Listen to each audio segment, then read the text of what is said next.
তো আজকে আমি নিজে একা ট্রিম করেছি, ঠিক আছে। আমি জানি না আমাকে ট্রিম করতে কিরকম লাগছে, বাট আমি একা করেছি, নিজে হাতে করেছি, করা শিখে গেছি।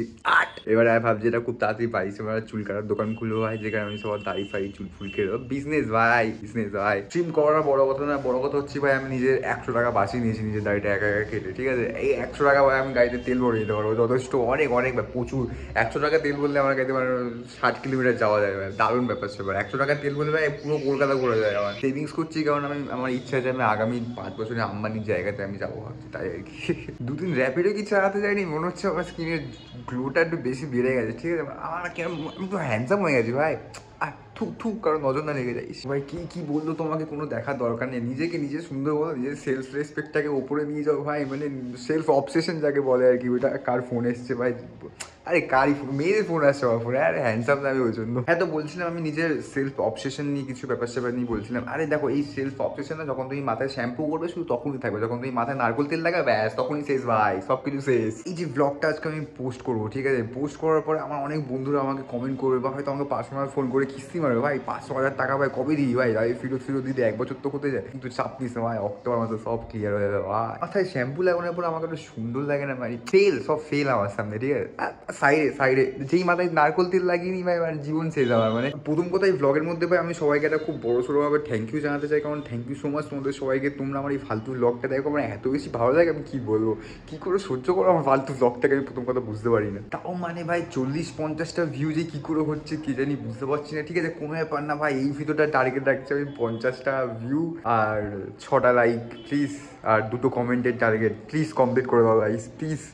আমার কিছু বন্ধুরা ভাই আমাকে বলে তুই যখন আগে ন্যাকামো মার্কা ব্লগগুলো করতিস বেশি ভালো লাগতো ভাই দেখতে, আর এখন যে ব্লগগুলো করিস ঠিক পোষায় না দেখে, ঠিক আছে। তো আমি ভাবলাম যে আমি ন্যাকামো মার্কা যখন ব্লগ করি তখন লোকজন বলে ভালো করে ব্লগ বানা, আর যখন ভালো করে ব্লগ বানাই তখন বলছে ন্যাকামো মার্কা ব্লগ বানা। তাই আমি ভাবলাম আমি সব রকম কিছু পোস্ট করবো, এই যেমন ন্যাকামো মার্কা ব্লগ বানাচ্ছি, ন্যাকামো মার্কা ব্লগ পোস্ট করে দেবো, আমার কাছে একটু ভালো চলো ভিডিও পোস্ট করে দেবো ভাই। ক্যামেরার দিকে এখানে তাকাতে হয় বারো, এদিকে দেখছি নিজের মুখটা এত সুন্দর না আমার, যে আমি নিজের মুখটা দেখতে পাচ্ছিলাম ব্যস্ত থাকি ক্যামেরার দিকে তাকাতেই মনে থাকে না আমার।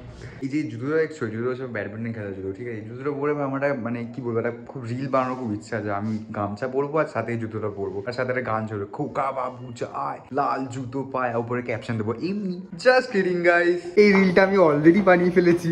আমাকে দেখে এখন তোমরা প্লিজ কেউ বলবো না যে আমি খালি গায়ে কেন ঘরের মধ্যে এদিক ঘোরা ফেরা করবো। ভাই আমি চান করতে যাবো, স্নান করতে যাবো, ঠিক আছে, তো ওই জন্য আমি খালি গায়ে যাচ্ছি। আবার জামা পরবো, আবার চুল ফুল লেগে গেছে, দাড়ি ফাড়ি কাটছিলাম, আমার জামা ফামা লেগে যাবে, আবার কাজ দেবে, আমাকে আবার ঘর দিয়ে বের করে দেবে ভাই, এইসব তো উচিত না। ওই জন্য চুপচাপ খালি গায়ে ব্লগটা করে চুপচাপ আমি স্নান করতে চলে যাবো। এই জাস্ট কদিন আগে, ঠিক আছে, আমার একটা বন্ধু আমাকে একটা কুকুরের বাচ্চা দিচ্ছিল ফ্রিতে, বলছে ভাই বাড়িতে নিয়ে যাও, মানুষ কর কুকুরটাকে, ঠিক আছে, কুকুরটা ভাই অসহায় আছে, হ্যান ত্যান ব্লা। আমি ওকে বললাম যে ভাই দেখ, আমাকে পারলে কেউ যদি ফ্রিতে নিয়ে যায় খুব ভালো হয়, কারণ আমিও আমার বাড়িতে অসহায় ভাই। আমি যদি কুকুরটাকে নিয়ে যাই, কুকুরটাকে হয়তো বাড়িতে ঢুকিয়ে ভালো করে খাওয়া দাওয়া হ্যান ত্যান ব্লা এইসব হবে, আমাকে ভাই ঘর দিয়ে পুতলাথি মেরে বের করে দেবে। কোনো ব্যাপার না ভাই, যদি কেউ আমাকে অ্যাডপ্ট করতে চাও ভাই, আমাকে প্লিজ ভাই কমেন্ট করবো, মেসেজ করে দেবো, আমি চলে যাবো, আমি 4 পায়ে হেঁটেও নেবো ভাই, ঠিক আছে। ঘরে একটা কোনো চুপচাপ বসেও থাকবো, একটু কুকুর বিড়ালের মতো ভাও মিও করতে বললেও করে দেবো, কোনো চাপ নেই, সব কিছু করে দেবো ভাই। আরে ওই যে একটা গান আছে না, জীবন চলছে না সোজা পথে, আমার জীবনটা ভাই সোজা পথে ঠিকঠাকই চলছে, কিন্তু রাস্তাগুলো এত বেঁকা না যে আমি ঠিক করে চলতে পারছি না। একটা রাস্তা যাচ্ছে, একটা করে গলি পড়ছে, একটা রাস্তা যাচ্ছে, একটা করে গলি পড়ছে, ভাই এই করে আমার জীবনটা নষ্ট হয়ে গেছে ভাই। লোকজন ভাই গার্লফ্রেন্ডের দেওয়া ব্যথা ভুলতে পারছে না, আমি ভাই রোদের দেওয়া ট্যানটাকে সরাতে পারছে না। এটা হচ্ছে আমার নর্মাল, ঠিক আছে, আর এই যে এইদিকে দেখতে পাচ্ছ এটা হচ্ছে আমার ট্যান, ঠিক আছে, এই ফর্সা এই ট্যান কালো, মানে অ্যাসিড দিয়েও ধুলে মনে যাবে না, এই ট্যান পুরো পার্মানেন্ট দাগ পড়ে গেছে আমার, ঠিক আছে। এই ট্যান শুধু তুমি তুলতে পারবে সুন্দরী।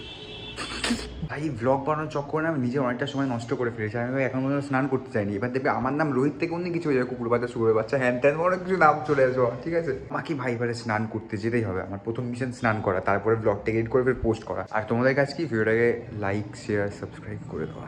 লাভ ইউ গাইস। যেসব ছেলেরা জিম ফিম করে ভাই, ঠিক আছে, তাদের উদ্দেশ্যে আমরা কথা বলতে চাই, কি লাভ ভাই এসব বডি সরি নর্মালি বানিয়ে, যদি সেই তোমার জীবনে না আসে কি করছে আর।